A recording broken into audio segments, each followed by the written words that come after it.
everyone, and welcome to Grace Company and to our Fall Festival. My name is Amanda, and this year our theme for Fall Festival is quilting in style. So I was inspired by Carla's Baby Bubbles blanket technique, so I decided to make a jacket for my nephews. I've never sewn clothes before, so I wanted to practice with a prototype.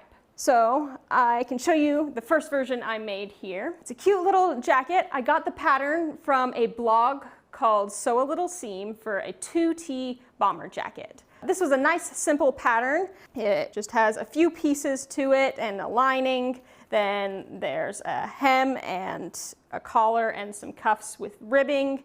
There's a zipper. And then these cute little pockets that were a little bit tricky, but they weren't too bad to figure out. For this version, I didn't stuff it like I did the real version. So this real version has the little pockets that Carla uses on her Baby Bubbles blanket. So in order to make this, you need to have your pattern cut out. Some of these pieces needed to be cut on a fold. So I just traced it to the other side of the paper and made the whole version so I can make it all at once with this technique. Let me show you what I have set up here. So you can see all I have on the frame right now is some batting. So I have it rolled up on the top and bottom bar. I'm on an Evolution hoop frame, but I've put it in rolling rail mode because this is a small project that you can keep within where your machine can quilt. So this is a perfect project for the hoop frame in rolling rail mode. I also have the pieces of my pattern. Then I also have these strips that I've made. I made a pattern of gray and then got a light gray, a black, and then a blue. And I found that you need about 7 of these strips to cover it. The short end of these are 2.5. And that made a good size for the little pockets on the jacket.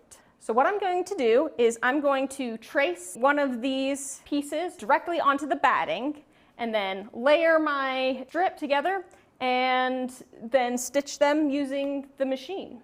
Then I can stuff it and go row by row, filling the whole thing. So I'm going to clear some of this off and come back to the frame. So let's get started. I have this piece here that I'm just going to trace with a Sharpie. It's okay that it's big and black because it's going to be in the seam allowance and I'm just going to sew over it. So I'll start tracing here.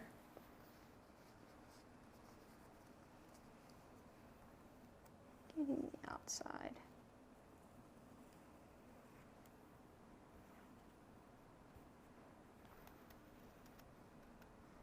Okay. Now I have to figure out how to get this pocket here. It's a little bit tricky, but I've cut out the exact same piece out of a different piece of paper so that I can line it up and then pull it away here. Now I can take a pin and pin it in place. And I can do the same thing and trace it with a Sharpie. I can remove this, get it out of the way. So now I have my strips and I can start putting them onto the batting here.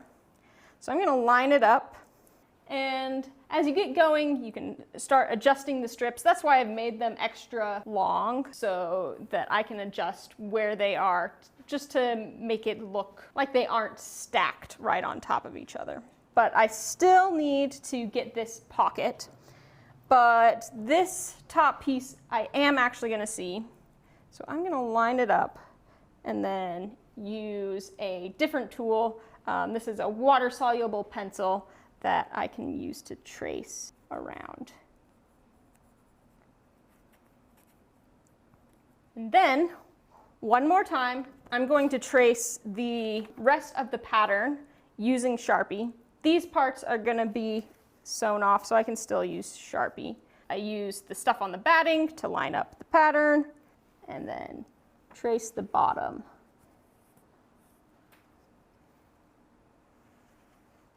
So now I'm ready to stitch over my Sharpie lines and then I can stuff all of the little pockets.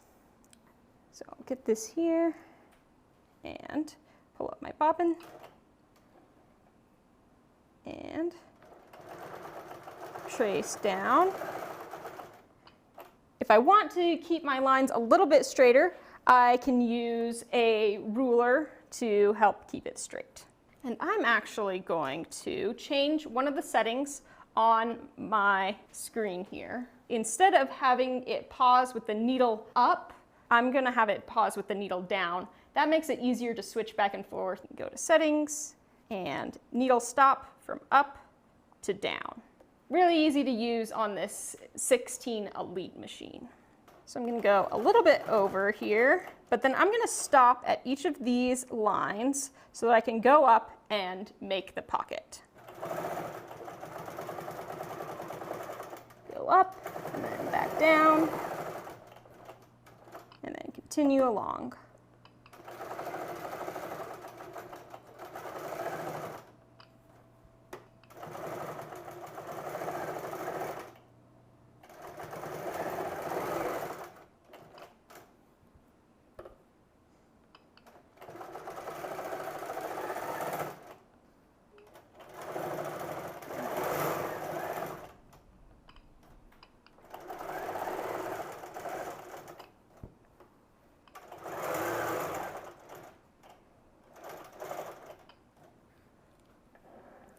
And cut off my bottom threads. So now I'm going to stuff each of these pockets.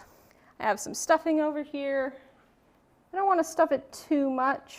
One, it'll distort the pattern a little bit, and also you don't want them too poofy. I can also get this little piece with a pencil, just so it's a little bit poofier. Got a chopstick, that can also work. But I don't want any stuffing on this pocket piece. So I'm going to go ahead and stitch down and move the stuffing out of the way and then stitch down.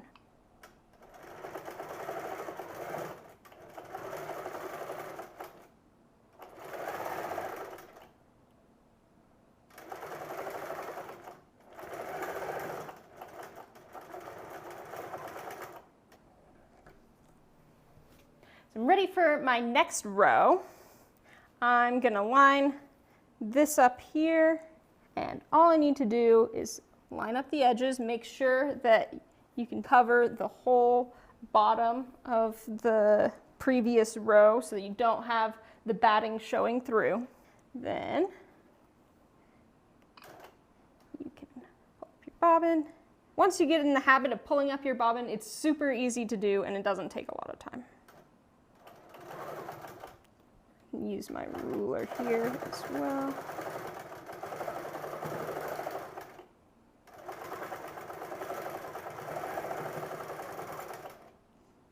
Stop it, pull up the threads.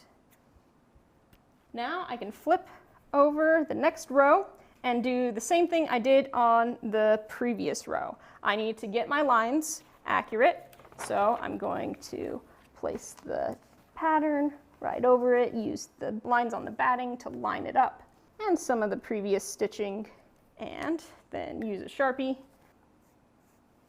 to trace the lines for this row. And I also need to get the pocket, same thing, and use the water-soluble pencil. Okay.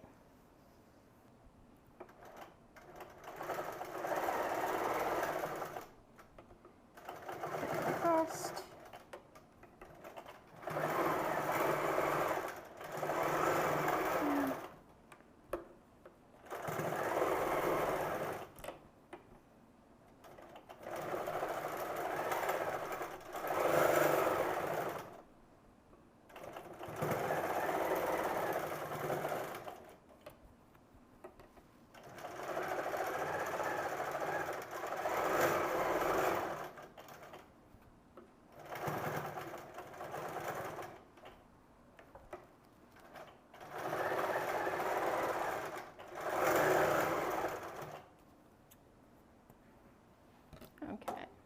For this same row, you do the same thing. Fill the pockets, then stitch around the pocket rectangle, then continue up the pattern piece until it's completely covered. So I have all of my pieces already sewn up this way, so I can show you how to piece the jacket together using the Little Rebel. Now I'm back at the Little Rebel and I'm ready to sew my pieces together. I did have a few places where my batting was showing through, so I just hand stitched the pieces together, but now I'm going to use the machine to stitch along it again so that the seams match the rest of the jacket. And just stitch over right where the hand stitching is.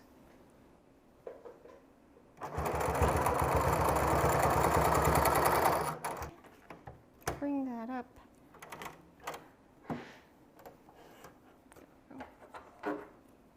I'll just trim these threads. And I had one on this one.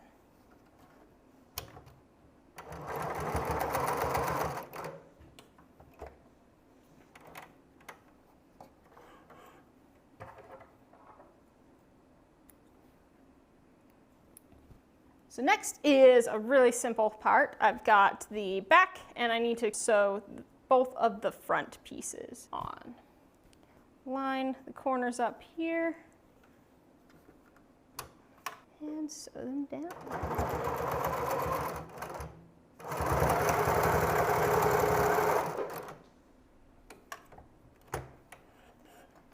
It does have a thread cutter there.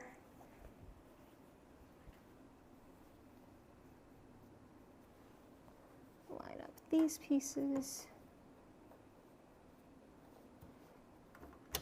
and sew.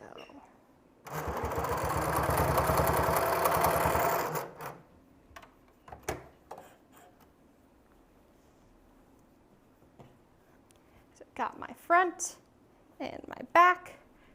Now let's do the sleeves. That's what these are. Need to fold them in half and pin it to this seam here.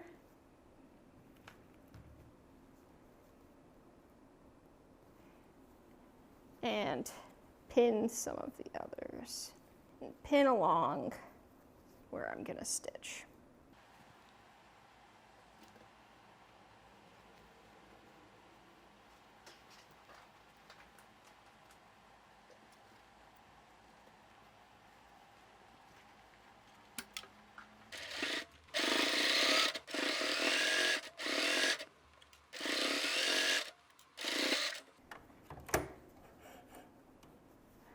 Okay,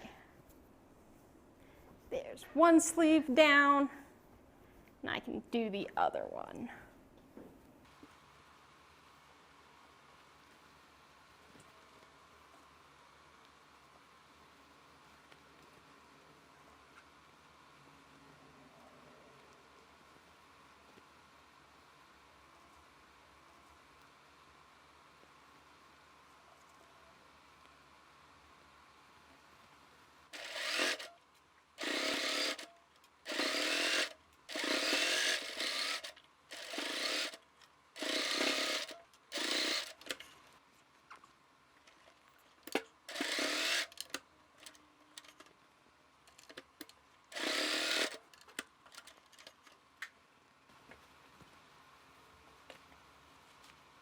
Now we're at this point, and we can sew along the edges here to make it a jacket.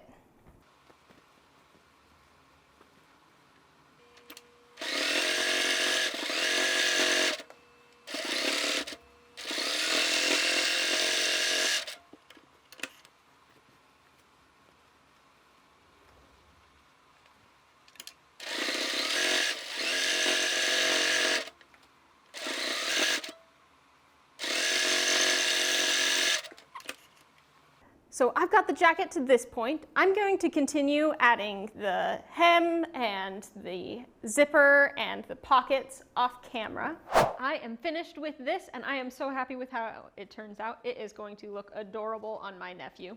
One thing I discovered as I'm doing this version versus my prototype is because this pattern uses a lot of top stitching, it blends in really nicely with the top stitching that you do as you're doing the baby bubbles technique. So that's a nice surprise that I came across. Would love to see what you guys use with this technique. Maybe you can come up with some different colors. I thought like sunset colors would be really fun for like a girl version of this jacket. Or make it bigger and use a pattern that you have for an adult size jacket. I would love to see what you guys do, so you can share your projects with us on social media at Grace Company, either on Facebook or Instagram, and we'll be able to see it and comment. Thank you all for joining us at Grace Company for Fall Festival, and I'll see you soon.